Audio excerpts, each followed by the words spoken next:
Welcome to North Greenwich in the United Kingdom, home to a genuine global icon, the O2 Arena, one of the premier events venues in the country, if not the world, and now the location of a brand new high-end gaming destination, the Virgin Media Gamepad, open to the public 364 days of the year, and as you'll discover, created with some measure of assistance from Digital Foundry. This is a pretty big deal because, well, the O2 itself is a pretty big deal, right? A massive structure, the 9th largest in the world by volume. Concert, sports venue, shopping centre, there's a lot going on here. But in this video brought to you by Digital Foundry and Virgin Media, it's all about the gaming. I'm on site after being involved in this project for pretty much the entirety of 2023. So let's go check it out and see what we've been up to. Okay, so welcome to the Gamepad at the O2, ground level. It's split into 3 levels actually, starting with the lobby here, with a first floor dedicated to a state-of-the-art gaming lounge and an ultra high-end streaming area. Then up top, a gaming space with 16 Xbox Series X consoles, each accompanied by a high refresh rate 4K display. Top-end kit then, plenty of superlatives being thrown around here, but I'm pretty confident in backing it up, because it's Digital Foundry, myself and my colleagues that have worked with Virgin Media to ensure top-tier gaming equipment throughout. So let's go and take a closer look, right?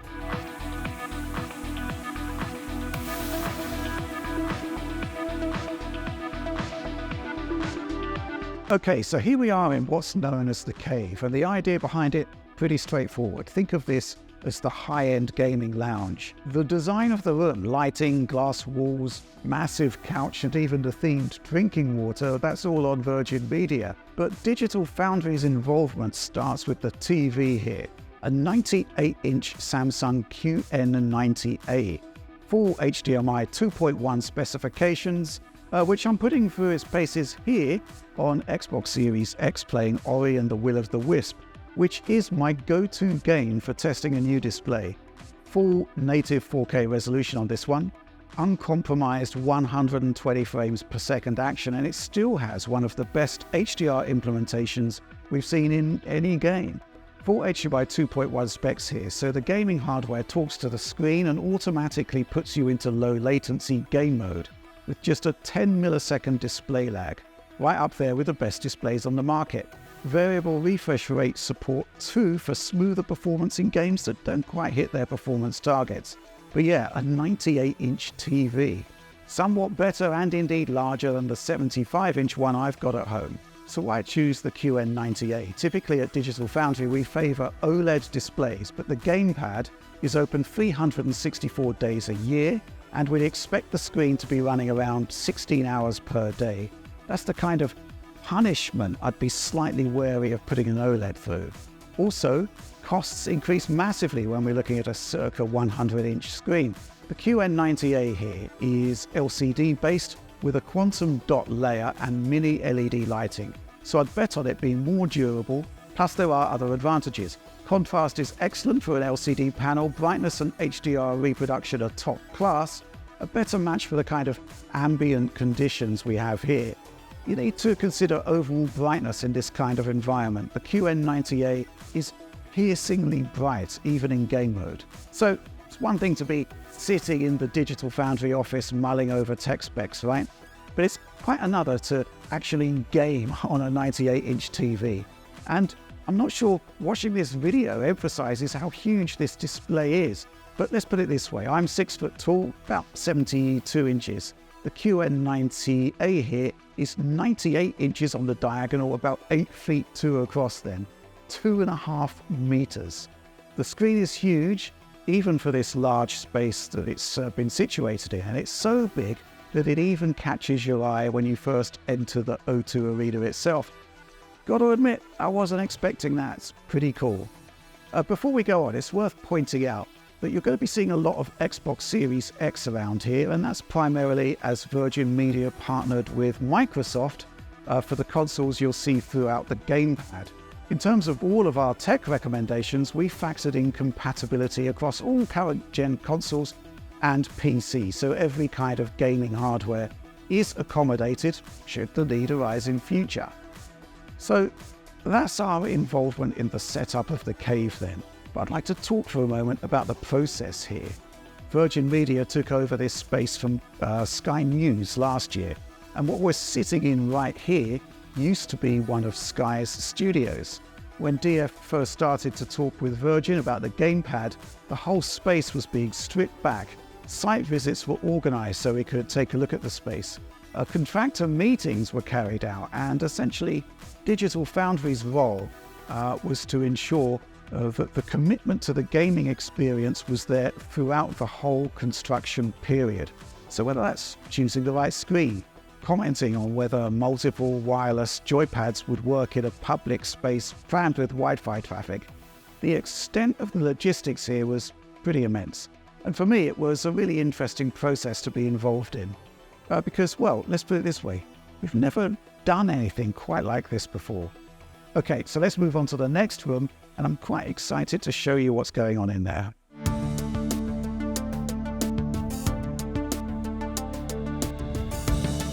Okay, so this room's called The Stage, and it's essentially a state-of-the-art streaming studio, right? So right now, the in-house streamers are our friends and colleagues outside Xbox, but I'd expect to see other high-profile streaming personalities using all of this kit in due course. So it's actually pretty tricky to devise a state-of-the-art streaming solution based primarily on PC gaming, when what is the state-of-the-art can change so very quickly, but here we are. Before we get onto the core PC itself, let's talk about the desks right here. Those are two 32-inch Samsung Neo GA Odyssey displays, 4K resolution, 240 Hz. So the primary idea here is that for one screen, that's for your streaming needs, while the other can be focused on the gaming experience. And in terms of the streaming equipment accompanying that, we've got twin Elgato face cams, Elgato key lights, Stream Deck 2 and a Wave DX mic, and a Wave XLR input, accessories from Corsair, K100 keyboard, Sabre RGB Pro wireless mouse, HS80 headset. There's also a Bird Dog P400 camera up there for wide-angle shots of the studio. So as well as being high-end, the idea was to ensure that we've got components here that, streamers are used to using. No surprises on arrival then, and as close to plug and play as you're going to get, right down to OBS running the show, of course. And then there's the core PC itself at the heart of everything. Again, we were asked to spec out top-tier components, so inside this mammoth Corsair 7000X case, we've got a Ryzen 9 7950X cooled with a Corsair iQ H150i Elite LCD, sitting on an Asus ROG Crosshair X670E, 64 gigs of RAM, a 4TB Western Digital Black SN850X NVMe drive, and an 8TB Samsung 870 QVO SATA SSD for speedy mass storage.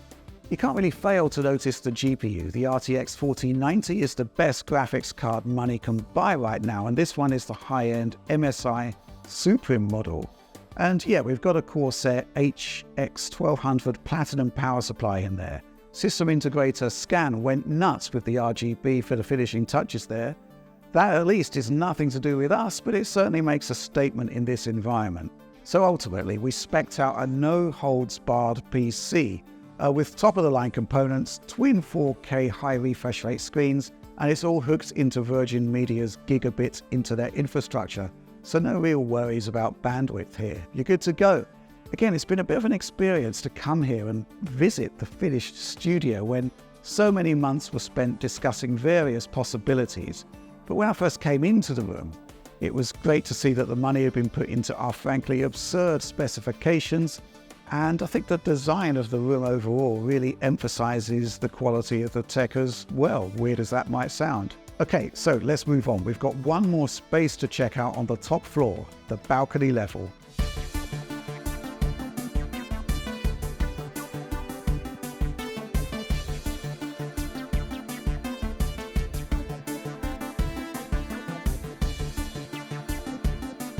So welcome to the playground, and it's a more general gaming space with 16 Xbox Series X consoles, each in their own pod, each with Xbox wired controllers and Corsair HS65 surround headsets.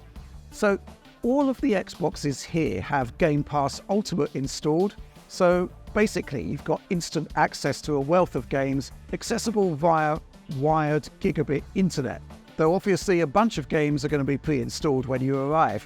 I did do a cheeky speed test on the Xbox console itself, and yeah, it looks like we're getting full gigabit downloads here, and in actual fact an 800 megabits per second upload, which is pretty nuts. On the face of it, a pretty cool area with a nice design, but we've all seen gaming pods before, events like PAX EGX, right? This one is a little different though. When we were asked about speccing out this area, there was one big question. What screens would we use? Bearing in mind that we've got 16 of them in total, that's going to also require a couple more to swap in if there are any failures. So in an ideal world, Xbox Series X would be combined with an HDMI 2.1 4K TV, right? Full 4K resolution, 120Hz support, variable refresh rate. Just like the screen in the cave, but is such an extreme spec actually needed? Options were pretty limited here owing to the required 32-inch dimensions for the screens on the pods here, but we specified the Samsung Neo G7 Odyssey as a kind of out there choice. Full 4K resolution, high refresh rate support, great HDR, never fully expecting that the screen, or indeed 16 of them, would actually be affordable. I mean, any number of 32-inch 1440p screens could work, and the game visuals would be kind of downscaled in the console from 4K down to 1440p. And of course that would be a lot cheaper, and to be fair, it would be perfectly serviceable and it would look fine overall. Okay, so moving the story on here, during construction the Virgin Media team just got on with the build, and I was never quite sure which display would actually make the cut. But here we are in the finished space, and each and every pod does indeed have the Neo G7. Virgin Media didn't need to do that really. I didn't kind of expect them to do that, but ultimately they made the call that if they're going to be showing games capable of running at 4K, or with a high refresh rate, or indeed both, well, they decided the equipment had to do that too. The Neo G7 goes beyond Xbox Series X's 120Hz too, of course, up to 165Hz. So there's scalability in there if they wanted to swap in, say, high-end PCs. And this is especially gratifying for me to see this, bearing in mind the amount of low-quality displays I've seen in various events and gaming installations over the years.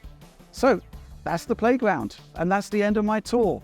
This has been a really interesting collaboration and something we've not really done before, but what can I say? I'm really happy with the way everything's turned out. And it's actually been fun for me to share a very different kind of digital foundry project with you. So if you're in the area or want to see what the Gamepad's all about, well, come to the O2 Arena, you can't really miss it. Or just check out the website. But that's all from me here at the O2. Thanks for watching and supporting Digital Foundry.